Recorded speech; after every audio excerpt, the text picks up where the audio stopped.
2-3 दिनों के बुखार ने जैसे मालती जी के शरीर को तोड़कर ही रख दिया था। बुखार तो अब नहीं था, लेकिन कमजोरी थी जो जाने का नाम नहीं ले रही थी।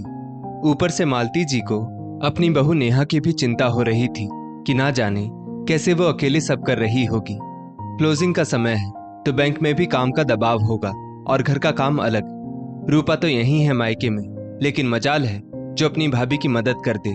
अपनी बेटी से दुखी मन ही मन अपनी बहू के विषय में सोचती मालती जी हिम्मत करके अपने कमरे से निकल नीचे आंगन की ओर बढ़ी ही थी कि उन्हें अपनी सास की आवाजें सुनाई दी, जो मालती जी को देखते ही कुछ और तीव्र हो रही थी। आ गई, अच्छा ही हुआ जो खुद आ गई।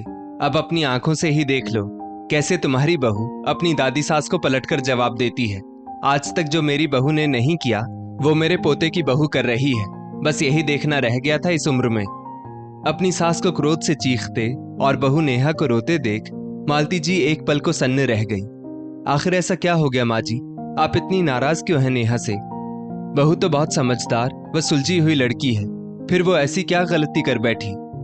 मैं बताती हूँ मम्मी, मैंने भाभी से उनके कंगन क्या मांग लिए, उन्होंने तो साफ साफ मना कर दिया देने से। और फिर कौन सा हमेशा के लिए ले रही थी मैं इनके कंगन? मैंने सोचा ससुराल में फंक्शन है तो भाभी के ही कंगन पहन लेती हूँ, फिर बाद में लौटा दूंगी। मालती जी की बेटी रूपा बिना एक पल की देरी किए अपनी भाभी नेहा की शिकायत की पोटली खोल बैठी। मालती जी समझ गई कि माजरा क्या है, और आखिर समझती भी क्यों ना। अपनी सास के कठोर और बेटी के लालची स्वभाव को उनसे अधिक कौन जानता था। मालती जी की सास ने हमेशा मालती जी को दबा के रखा था। इकलौती बहू थी मालती घर की, और उनकी सास को ये डर था कि कहीं बहू अपने मन की ना करने लगे। इसलिए शुरू से ही साम दाम दंड भेद सब तरीके अपना अपने बेटे को उन्होंने अपनी मुट्ठी में कर रखा था।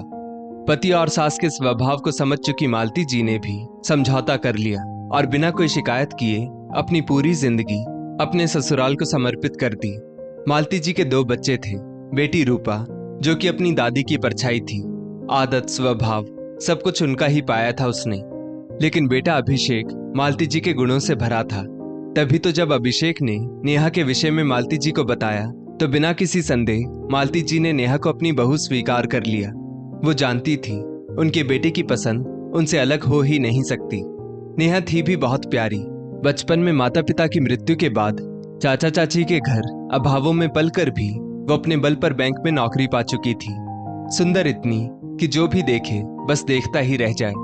वहीं रूपा शादी के बाद भी अक्सर मायके में ही नजर आती, और जब भी आती ससुराल में लड़ झगड़ कर ही आती। और जब मालती जी उसे कुछ समझाती तो दोनों दादी पोती मालती जी से लड़ बैठती।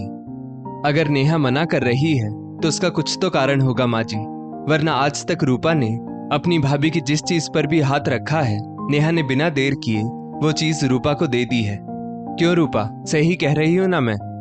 तो कौन सा एहसान किया है? ननद है रूपा, हक बनता है उसका। रूपा कुछ बोलती उससे पहले ही उसकी दादी उसकी वकालत करने लगी। क्या बात है नेहा, तुम बताओ, मालती जी ने नेहा से पूछा।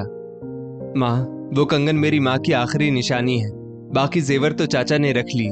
बस ये कंगन चाची ने चाचा से छिपाकर विदाई के वक्त मेरे हाथों में डाल दिए थे।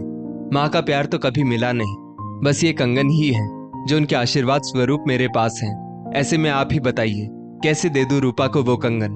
पहले भी रूपा कितने ही गहने मुझसे वापस लौटाने के नाम पर ले गई, लेकिन कभी लौटाए नहीं। मैंने रूपा से कहा भी कि कुछ और ले लो, लेकिन नहीं, रूपा को बस यही कंगन चाहिए। माँ, बस इतनी सी बात के लिए दादी और रूपा ने मुझे बहुत सुनाया। नेहा सिसकते सिसकते बोली। अपनी बहू को समझा दे मालती, हमारे घर में ननदों को दिया जाता है, आखिर हक है उनका। ये मेरा तेरा हमारे घर में नहीं चलता। बस माँ जी, समझने की जरूरत नेहा को नहीं, आपको और रूपा को है, मालती जी ने कहा। अच्छा, तो अपनी बहू के आते ही तुम्हारी भी जबान चलने लगी? आज तक जिसने चूप ही नहीं की अब वो भी आंखें दिखा रही है। देख ले रूपा अपनी माँ और भाभी को, अब बहू और सास ने मिलकर अलग पार्टी बना ली है। सही कह रही हूं मैं माँ जी, आज तक मैं चुप रही, आपके हर अत्याचार को निशब्द सहती रही, कभी कोई शिकायत नहीं की, लेकिन अब नहीं सहूंगी। अब ये सास अपनी बहू के लिए हर वो काम करेगी जो मेरी सास ने कभी मेरे लिए नहीं किया। मेरी शादी के सारे जेवर साड़ियां आपने ननदों का हक है कहकर अपनी बेटियों को दे दी। यहाँ तक कि जब भी कोई अच्छी चीज मेरे मायके से आती आप अपनी बेटियों के लिए रखवा लेती। मैंने कभी कुछ नहीं कहा, लेकिन अब बंद कीजिए ननदों का हक कह कहकर बहुओं का शोषण करना। मानती हूँ ननदें आदरणीय होती हैं, लेकिन इसका मतलब ये बिल्कुल नहीं कि बहुओं के हक और उनके मन को मार ननदों की आवभगत की जाए। रूपा की शादी से लेकर आज तक रूपा के पापा ने उसकी हर मांग पूरी की है, लेकिन बेटी के हक के नाम पर मैं मेरी बहू का शोषण नहीं होने दूंगी। नेहा की माँ की आखिरी निशानी मैं किसी को हरगिज नहीं लेने दूंगी।